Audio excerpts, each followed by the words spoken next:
Happy New Year! Happy New Year! Good morning! Good afternoon. By the time you see this, it'll be June. Okay. We are still in Sheffield Basin. We've been here for the whole of Christmas, and it was New Year's Eve last night, so it's New Year's Day today, and it's time to leave. Yes. We're not going very far, because at the end of the day there's a big lock flight that we need to schedule, and it's not open today. And we don't want to do it on our own. We're going to wait and do it with the boat that we came up with, and they are a few days away. They're still away, so we're just going to go and wait in the top of the top locks. We are going to look along the way for whether or not there's an option for diesel, but I don't think there's an option for diesel. But diesel is our issue right now. We have an issue. That's the issue. I didn't know we had an issue. We have like about a third of a tank of diesel. Okay. So we need some diesel. So we'll look out for diesel. There's a marina up there. They might have some. Yeah, so we've had a lovely Christmas. We've had a good time. It's been a good place to leave the boat because it's quite a nice little boating community down here. We're on the visitor moorings, which you have to pay for.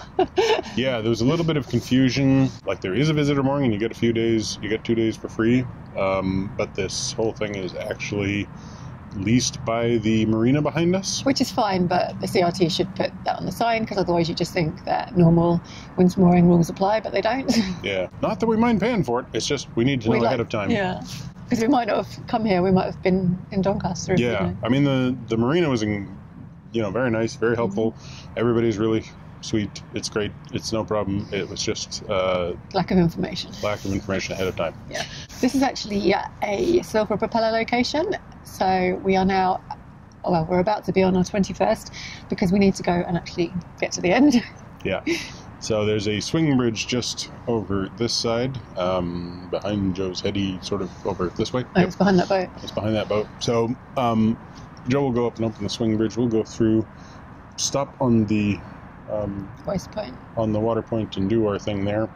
Then we will have to go down, and there is a building back here that is this sort of white building here that straddles the actual basin, and I will be going underneath that, out the other side, do a rotation, come back through the same arch, and come back, and at that point we'll have hit number 21. Yeah.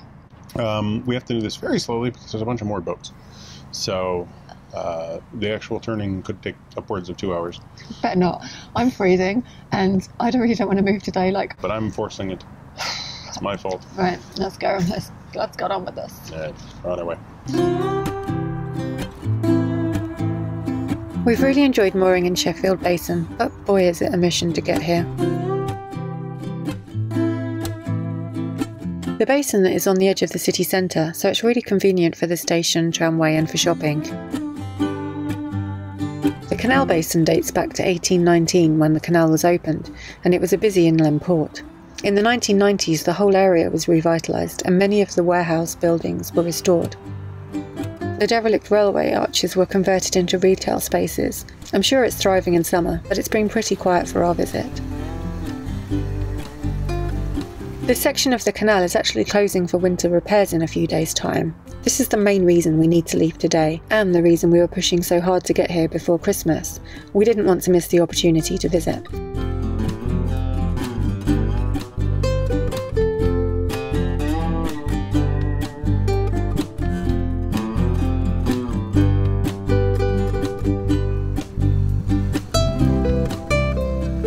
The Straddle warehouse was built on stilts above the basin in 1900.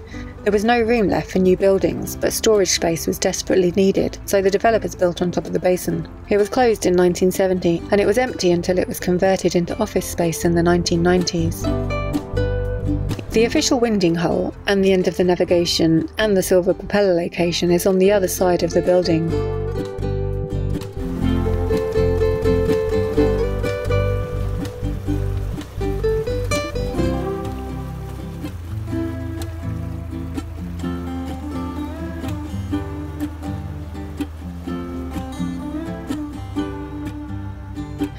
Back through a different arch this time.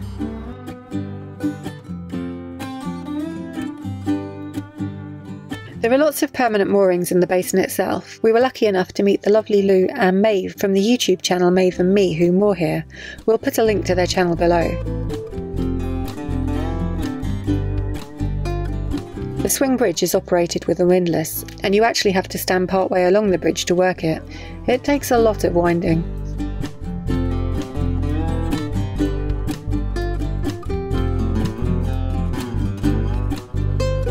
We're only travelling 3 miles today, but I'm not feeling great, so Michael stops and George and I climb aboard.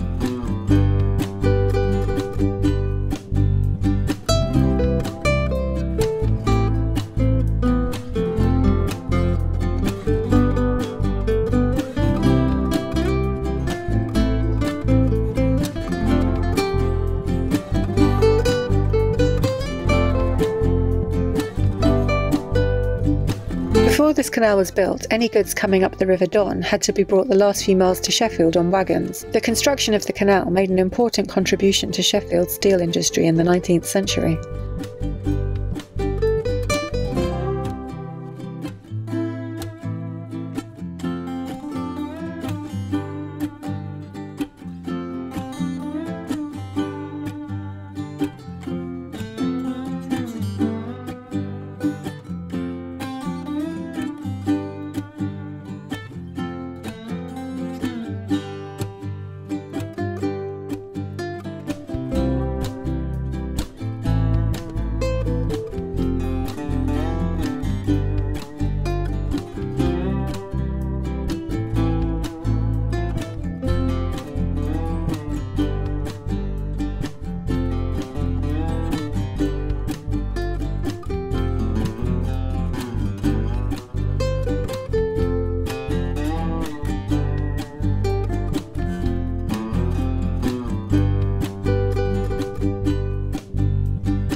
There are some finger moorings here that we could stop on, but we're going to continue to the top of the locks.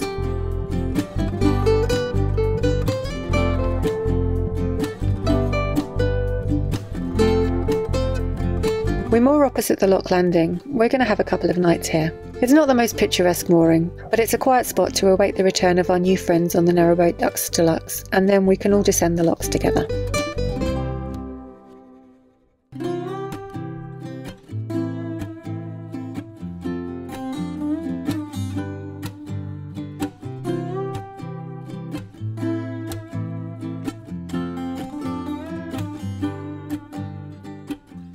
She lives!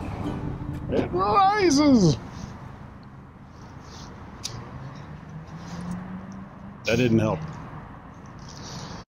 We've, I don't know. Yeah. Some of the explanation, or, you know, the useful explanatory. They just neglected to keep some of the. It closed in 1970 and was empty until it was restored and